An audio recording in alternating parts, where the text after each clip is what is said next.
C'est bon? Ouais. Que Dieu soit béni. Avant de commencer, on va lire un passage de la Bible qui est la parole de Dieu.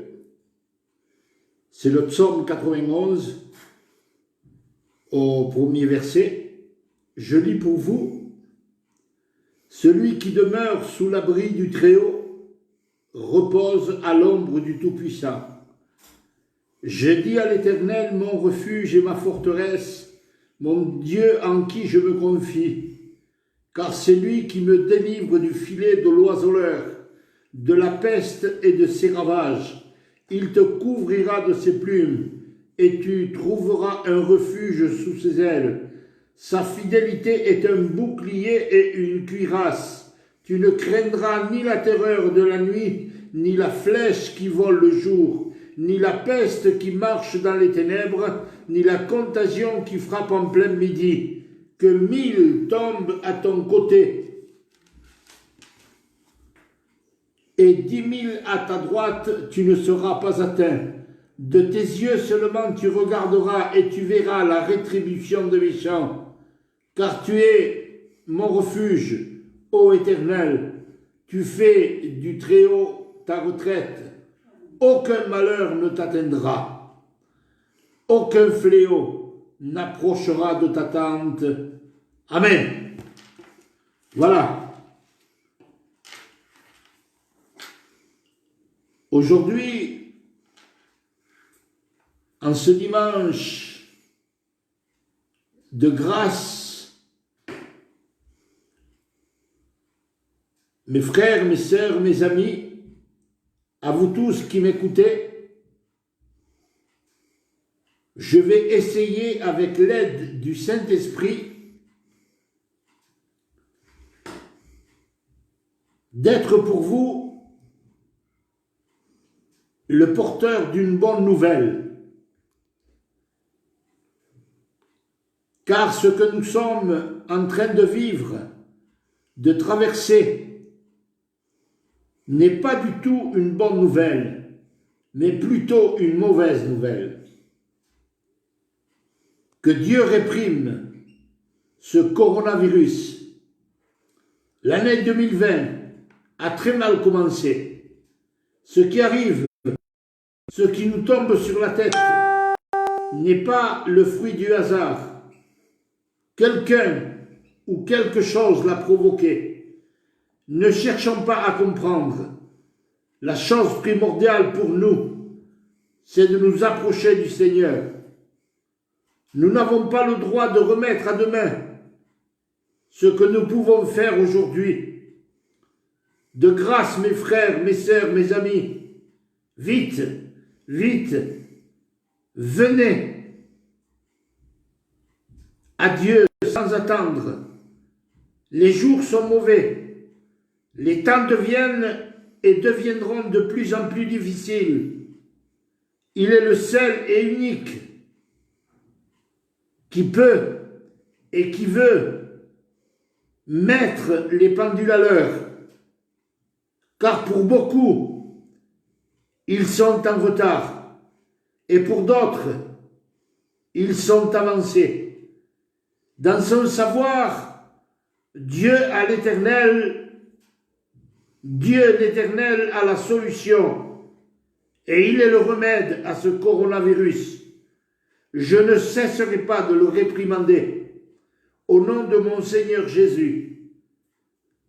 Frères et sœurs, la faute n'est à personne. Le seul responsable de ce que nous vivons porte nom. Son nom, c'est le péché. Jacques, le frère de Jésus, dit que le péché étant consommé, il produit la mort. Vous voyez ça dans l'épître de Jacques au chapitre 1, verset 15. Je vous exhorte à rester ferme. La Bible déclare « Ayez les regards fixés sur Jésus. Lui, il est le chef et le consommateur de la foi. De grâce, restons fermes, restons debout.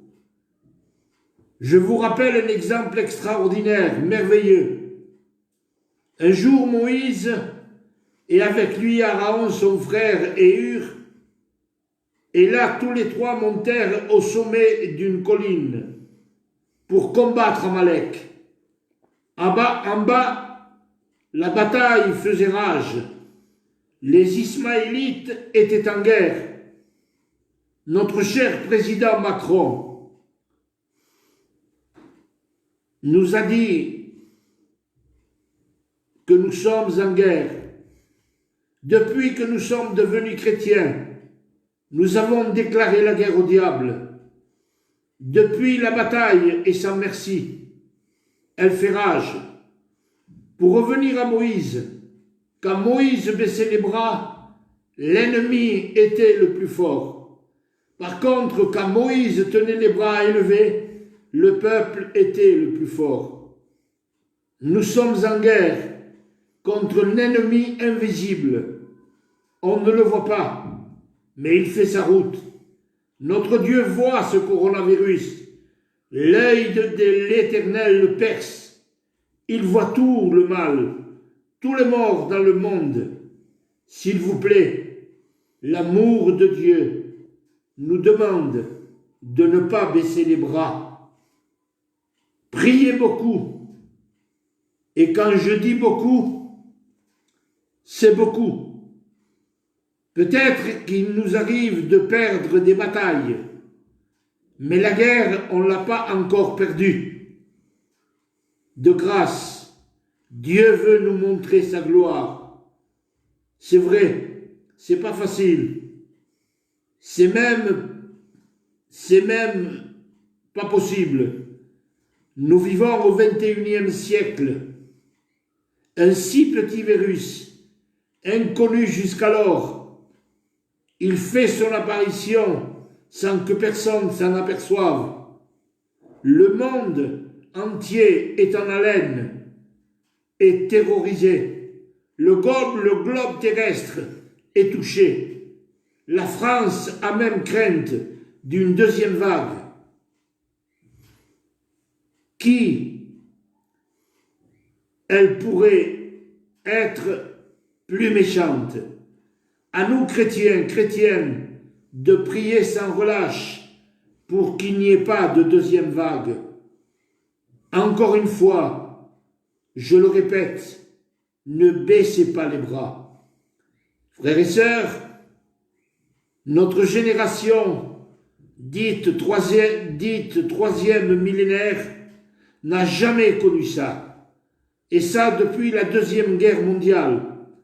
Voilà plus de 70 ans. C'est grave. Frères et sœurs, le diable, on l'appelle le menteur et le père du mensonge. Il se plaît à faire le mal.